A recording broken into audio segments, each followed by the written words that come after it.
On today's Primetime Local News, the RCMP focused enforcement efforts on gang violence and drugs in Lloydminster. And Team Alberta's rowing athletes make a stop at Lakeland College. Plus a look at next week's Heritage Day event in the border city.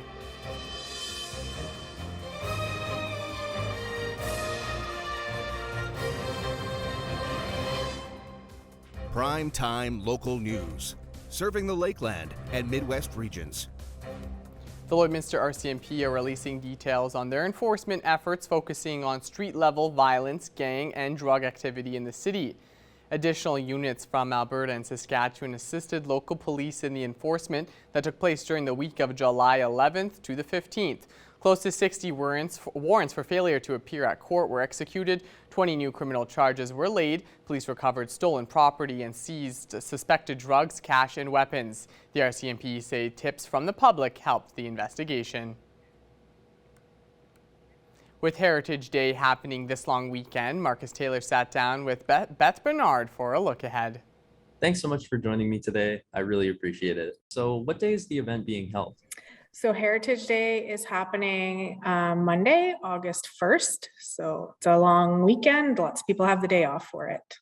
As someone who's new to Lloyd, I don't really know much about Heritage Day. So can you give me a little bit of a background? Sure. So the idea behind Heritage Day is sort of to celebrate our prairie heritage and take a look at how people lived like 100 years ago when they first came to the prairies here. And so I was actually just talking to somebody about the history of Heritage Day, and what I learned was that they used to do these heritage events on Canada Day, I believe. And I think that around 2012 was when they actually moved this and made it its own separate event that happens at Weaver Park on the August 1st holiday. I know you just mentioned that it's being held in Weaver Park. Has it been held somewhere else before? So I think when they changed the date to the August 1st, that's when it started happening over at Weaver Heritage Park. Do you know what kind of activities are going to be held on the day? Yes, so we have lots and lots of different activities planned. The very first thing that's going to happen is the pancake breakfast. So it's happening from 8:30 to 10. The entire day is free. All the events are free for everybody to participate in. So that includes the pancake breakfast.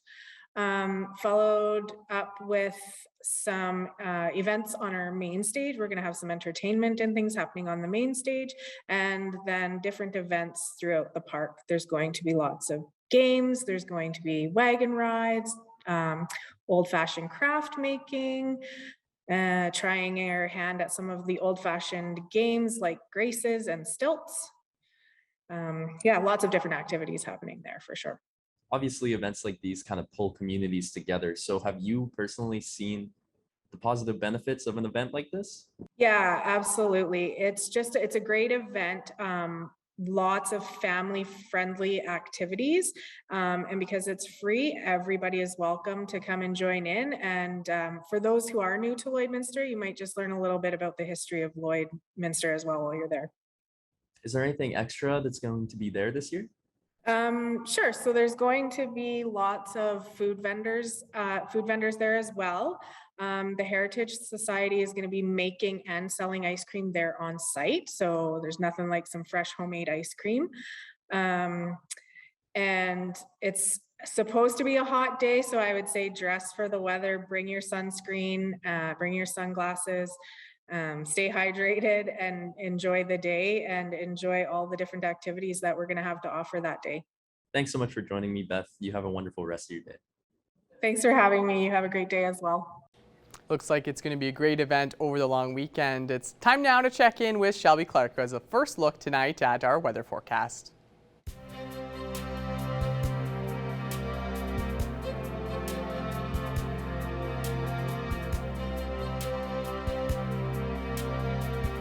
Thank you so much there, Mr. Jace Mackey. Yeah, it seems like it's going to be a great event this long weekend, so hopefully everybody gets out there and has a great time.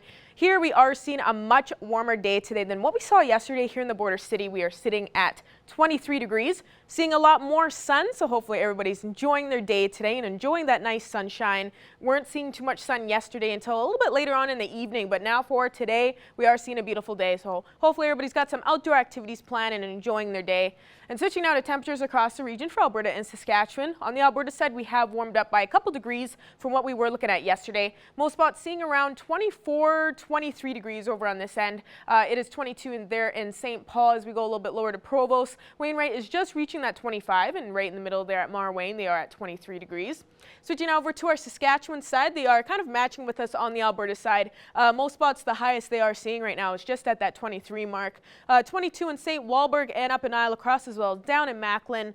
23 in Green Lake, Pearson as well as down in North Battleford with Maidstone matching with us here in the border city. And Meadow Lake is just at that 21 mark while there's 22 in St. Walburg. And for North Battleford, from that 23, they will be going down to a low of 7. So we will be seeing those single-digit temperatures for our evening low, which is a little bit surprising because last night we were still at those double digits. Now we have cooled down by a couple degrees. They will be seeing some fairly pretty good conditions throughout the evening. And then tomorrow they will be seeing kind of the same temperature with 23. And they will be seeing a little bit more sun peeking behind those clouds. Cold Lake will be going down to a low of 10, so they will still be seeing those double digits. Then tomorrow they will be looking at 25, and they will be seeing a lot more sunshine. So they are kind of be seeing the same temperature, but won't be seeing too much cloud coverage.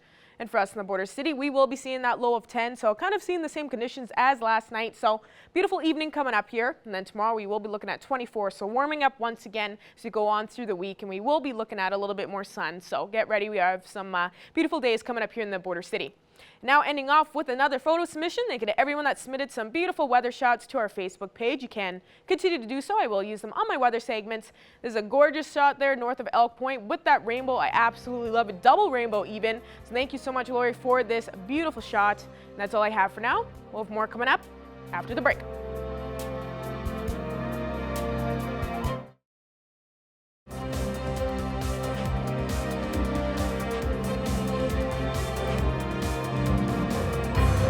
Welcome back. A youth summer camp is now reopening for the season after being closed due to the pandemic. The sport is already strong for the community and the registration deadline is just around the corner. Our Shelby Clark spoke with a couple members of the camp for more details on what kids can expect. Joining us today for Primetime Local News is Amy Newdorf and Lauren Bill-Crowley with the Hills of Peace Youth Camp. Thank you both so much for joining us today. Thank you for having us. Thank you. Of course, no problem. Glad to be able to have you both on here. I saw a post about this online. Now, I want to start off with asking what organization is hosting this summer camp for youth here in the city? So it's through the Community of Christ Church, and then Hills of Peace Campgrounds is where the camp is actually located, about 20 kilometers by Provost, Alberta. And do you happen to know how many years this camp has been around for youth here in the city? Well, I've attended for as long as I could. The camp actually starts off as young as the age around 8, and that's our junior camp program, and then transitioning into the youth camp, which is around age 12, graduating high school. And between those two, it's been around for decades and decades, I want to say. My parents attended, actually, Lauren's mom and my mom attended together way back in the day. So it's been around for quite some time. Well, from already seeing it online, it definitely seems like this camp offers quite a lot of activities and everything for kids to enjoy at this camp. So can you kind of expand a bit more on what is all involved in it and what people can expect when they're participating in it and coming to join? At youth camp, we have a lot of different types of programming. It really varies year to year on what we decide to plan. We have a couple staple things that we continue to offer the kids. When it comes to our Camp Cup, which is like our big challenges that we have each night on each team. One of the big ones that we've hosted that gets some successful products is a Nailed It challenge. As I'm sure everybody's seen the Nailed It show on Netflix, and the kids' creativity really comes to life. This year we're going to do a debate class. We think that'd be kind of fun to integrate some of the at-home skills that kids may have learned over the past couple of years into that. We've had our last day festivity We've had Orbis Sports come out with bubble soccer, archery tag, the big bubble on the water. And then previously as well, in 2019, when our last camp was, we had Redneck Yacht Club, which was a whole bunch of floaties on the water. And we had a huge obstacle course, like the inflatable ones that we had up for kids to park in. So there's lots of different things that we have hosted. Oh, well, it definitely sounds like it's a fun time for all the kids out there. And I didn't know for sure, was this camp allowed to be around right now throughout the pandemic? And if it wasn't, how does it feel to be able to have this back now for this year? It warms my heart. It gives me chills. And Hills of Peace Campground has been something that is so near and dear to all of our hearts, and not being able to have in-person camps for the past 2.5 years has made it very difficult. We've tried doing virtual camps online, but it's just those in-person connections will never be the same as what they are. So I know we have a lot of kids coming back this year, a lot of staff that we are all extremely close, and we're very excited to see each other and just get back into the game. Yes. And even before that break due to the pandemic, were you seeing some strong support from families and seeing a lot of youth joining and signing up for this camp in previous years? Definitely. We have a lot of kids that as they age out of camp, they then in turn can join the LIT program, which teaches them how to be a counselor on staff once they've turned 21. And I don't think there's a single camper that we've had that after they graduate, that they're not itching to be on staff, being part of the culture and the environment and the team building that forms between staff members. So. Well, it's really great to hear about that strong support from families for these summer camps every year. Got to let the youth out there have some fun and see some positivity every summer. And why would you say it is so important to have this camp every summer for youth? Why would you say it's something nice for kids to have? It gives a really good sense of community. Even though it is a church camp, a lot of it is faith-based. So we're still given a lot of the same structure that you would have in and around a church setting, but in a different environment. It provides a community and really a second family. As Lauren and I can both attest to, we've been together for 6 years now, and I look forward to our friendship. I look forward to that camaraderie that we build together, and same with the other staff. And I can say that there's a handful of friends that I've made since attending when I was going into grade 3 that are still my lifelong friends. So True. That's very good to hear. And for finding more information, of course, for, families that may not have heard about this youth camp and they're kind of watching this, where can people look online, especially for the registration and when the deadline is, just to kind of know all that information? So they can actually go to www.cwm.events. And it has all the information on there. It has the registration deadlines for youth camp specifically. Our deadline is July 31st. We do have a little bit of leeway for kids that are still on the fence, but we really encourage everybody to register by that deadline so that we can plan accordingly. And then our youth camp, or our junior camp as well, that is happening August 20th to 24th for the younger kids. Their registration deadline closes on August 6th, which we actually want to give them a really big push. They're really struggling for registration numbers right now, and we would hate to see that event canceled. So perfect. Well, hopefully this helped get the word out there. And thank you both again so much for taking the time to speak with us today. Thank you so much. Thank you. And now let's take a look at today's agriculture prices.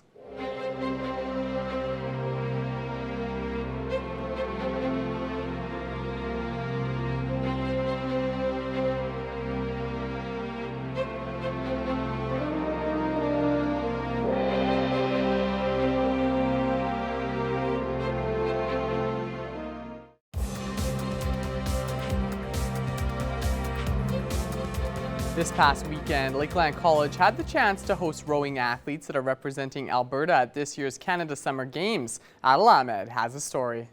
Vermilion Lake is the site Saturday morning where over 15 athletes are training for 4 days of rowing against some of the best in the nation at the 2022 Canada Summer Games.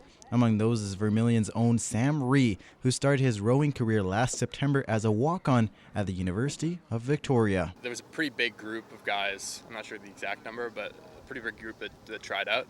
and I ended up making the top 8 of those guys that the program took. Another athlete that will be representing Team Alberta at the Summer Games is Calgary native Liz Ford, who is thrilled for the opportunity. It definitely is a big honor, especially because so much work goes into making the team. It's the best rowers in Alberta get a chance for a spot, so making it is a huge honor and a huge accomplishment. It's also something that all of us have worked towards for such a long time, so it's pretty awesome. With the races set to kick off in less than a month, both athletes are excited for the level of competition they're going to face. All the competitions that I've been to in the past 3 years have either been canceled or have been kind of modified for COVID. So the games are going to be kind of our first big entrance back into competing in a large scale. Yeah. So I'm really excited for that. Going province against province, and I'll be racing against guys from my team in Victoria as well, who will be racing for BC or Ontario, stuff like that. So I think just going toe to toe with guys that I know and guys that I don't know, and just having some really competitive races is going to be really cool. The rowing events at the Summer Games will kick off on August 17th in St. Catharines, Ontario. Adil Ahmed, Primetime, Local Sports.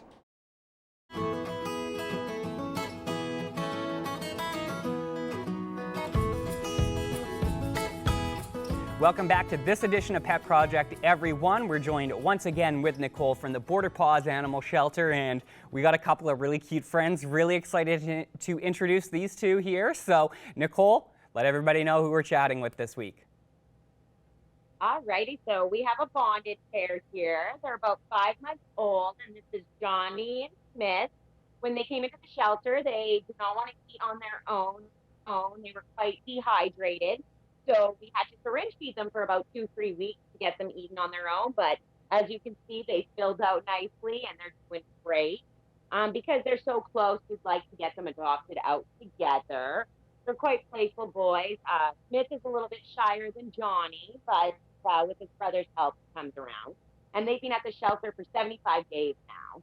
Oh, wow. So they definitely are ready to find their forever home. And, you know, they do certainly look like such sweet cats. And like you were saying, sounds like they've been through a lot together. So definitely we want to keep them close. Don't want to have to separate those two best friends. So if somebody out there is looking for, you know, a couple of cats, Johnny and Smith could be the ones for you. I've mentioned it before, but, you know, cats, they require a lot of exercise and socializing, just like dogs. A lot of people don't realize that. They think they're a little easier, which they are a little easier to take care of, but they still need to have fun. They still need to play like they are here. And if you get two cats, oftentimes that can be a little easier because they can play with each other, you know? So that is definitely an upside to look for if you can manage having two cats in the house. Certainly would be great, and Johnny and Smith would absolutely love that, to be able to stick it out together. So certainly get in touch with the Border Paws Animal Shelter if you're interested in them. And so moving on to our next topic, we had an event last week that is actually being extended, which is the Pick a Flower event. So once again, Nicole, I'll let you kind of talk about how things went with that, and you know what people can look forward to. If they missed last week, they still have a chance to get in on this. So yeah, last week was a little bit slow. We were hoping for a bigger turnout. Unfortunately, it is summertime. Everybody's at the lake right now, you know, middle of June, perfect time for camping. So yeah, we're going to extend it till this Saturday. So yeah, you can come on down, pick out a fur baby, and then get to pick a flower with a discounted price on it. So we're hoping to see a lot of faces this week. There you go. So it's definitely a great time to, you know, pick up a pet at a discount. If you've been waiting, if you've been mulling the decision for a little while, this could be the sign that, you know, it's time to go get it done. And, you know, if you're in the mood for two cats, you could get the, you know, the Johnny and Smith special. Get yourself a discount. Bring them home, which would be wonderful. And one last quick topic we have to touch on before we leave here, Nicole, which is you guys have a lot of young animals in there right now, kitties and puppies, which require some special items, some special need. So we're going to put out a little bit of an all-points bulletin for people in the community because you guys are in desperate need of some items to take care of those youngins. So I'll let you go ahead, Nicole, and just let people know what you're looking for right now. So yeah, we had a litter of puppies, and unfortunately, they're only about 2 weeks old, and she's kind of over it already. So we're going to need some puppy milk replacement so we can make sure that they're getting all the nutrition they need. As well as these last couple of weeks, we got a bunch of litters of bottle babies. So that means they have no mom and that they have milk supplement given to them every couple of hours. So if you know, you can get it at Pet Value, PetSmart. If anybody, doesn't mind donating, a couple cans or something, that'd be really nice. Desperately use it. As well as kitten and puppy wet food. We are going through it like crazy. So we definitely use more of that.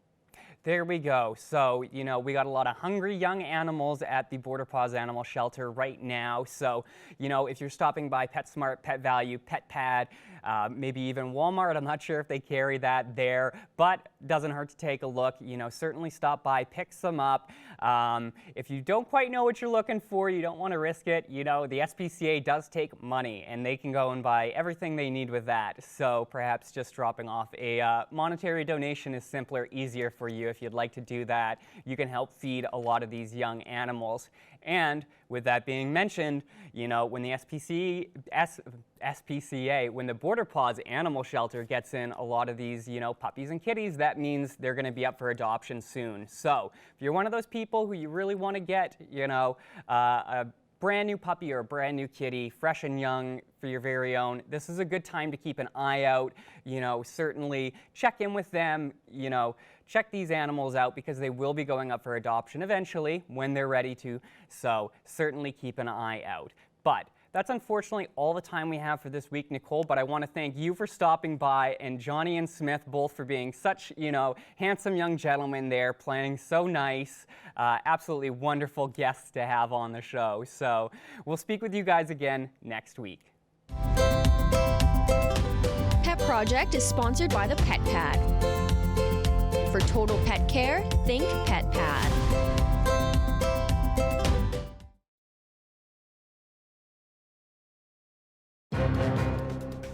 Furniture set and design supplied by Furniture Gallery and Furniture House, downtown Lloydminster. I'd like to thank you, and I'm proud to introduce the author Brad C. Anderson to our program to talk about his book, Do a Tarot. Thank you so much for being here today. My pleasure. Thank you for having me. So, of course, this is a new edition of your book coming out. It has been previously released, but it's picked up by a new publisher. What does this mean for you? It means that I'm really happy with that. It means my book gets a new life. So it was originally picked up by Bondorian Press a few years ago, but the owners of that eventually retired and rode off into the sunset. And then I got the IP for my book again, and I was like, oh, what am I going to do with this? And how do I market this? And so it meant a couple of things when Shadowpaw Press picked it up. One, I think it signifies that people like the book, like people believe in the book. Somebody besides me believes in the book, which is good. And yeah, it gives it new life, gives it a new audience, which is fantastic. Really happy about that. Where did the premise for the book come from? It's like all great literature. It was inspired by a Rob Zombie music video. And it was like late one night I was watching music videos, and there was this one Rob Zombie, and it sounds cheesy, but it's true. It's like a Rob Zombie music video coming on called The Lords of Salem, and it was about a witch hunter. And I know as I was watching the video, I started to kind of think like when you see the main characters in animated video doing their thing, it was like, is what this person's seeing, because you see these images of this guy, getting these old crones and witches and things like that. But it's like, is what he's seeing actually true, or is it just what he wants to see, right? And I thought, well, that's kind of I don't know. I was like, that's a neat premise, like, because we see the world through this frame of our beliefs and our culture, and kind of make sense of the world in this way. And I don't think reality necessarily cares about what our beliefs are and what our understanding is. And we kind of have these limited senses to try to make sense of the world. And the world is so much bigger than we're able to comprehend. And how do we kind of manage that? How do we sort of get the sense of certainty while while the world is bigger than we're able to process? What do you think your book brings to the sci-fi genre? There's sort of two elements, I guess. Like one from the science and the science fiction, My background is in the biological sciences, and you don't see a lot of biological sciences being represented in science fiction. And so since that's my background more than the physics, so I wanted to roll in, the world that I created, the indigenous species on the planet that I created, and the incompatibility between humans and these indigenous species. I tried to premise on actual real biochemistry and biology. So what's actually happening to the planet and to the people, I feel, is grounded in biology. So that was something that, I don't see that too often. So I kind of wanted to do that. I don't know, I like to, the other thing that it brings is I like to explore the human condition, I guess. And I know a lot of sci-fi does that. I wanted to add to that as well. I think there's, when you look out in the world today, there's a lot of people that don't really give a lot. They don't respect the other side. They don't engage in conversations and in discussions and debate. That we've lost a lot of empathy. We've lost empathy for people we believe are on the other side of whatever divide we're talking about. We've lost empathy for that, right? Which I think is important, because I think you need to build bridges. You need to build bridges. We all have this limited view of reality. We all have a different piece of that view. And I think we need to build bridges to sort of broaden our perspectives to solve the problems that we have there. But we've lost this ability to build bridges. And so I wanted to create a story that was totally outside of our world, totally away from any of the stuff we're actually dealing with in here today, and to create a situation where we could see people wrestling with their limitations, trying to make sense of the world, making decisions that we don't know if they're the best decisions or not, but we can understand where they're coming from based on their limited reality. And then as the story goes on, we learn a little bit more and more about the reality and get some context about the decisions that they're making there. But yeah, I wanted to just sort of create an experience where we could see and empathize and learn about somebody who might be doing some things that we might or we might not think are the right things to do, but at least we can understand where they're coming from. Thank you so much again for joining us. Thank you so much for having me. I really enjoyed this. Taking a quick look at your 7-day forecast here now. We will be seeing those beautiful days coming up, as you can see, with 27, 29, Thursday and Friday, starting off our long weekend. Saturday, we will be cooling things down a little bit there with some showers around a 95%, so definitely expect to see some rain Saturday. And then Sunday, we will be ending off that weekend there with that 26, but actually don't worry, Monday will be the end of the long weekend, and we will be seeing a beautiful day on Monday to end it off at 25, so we will be continuing that warm streak into next week.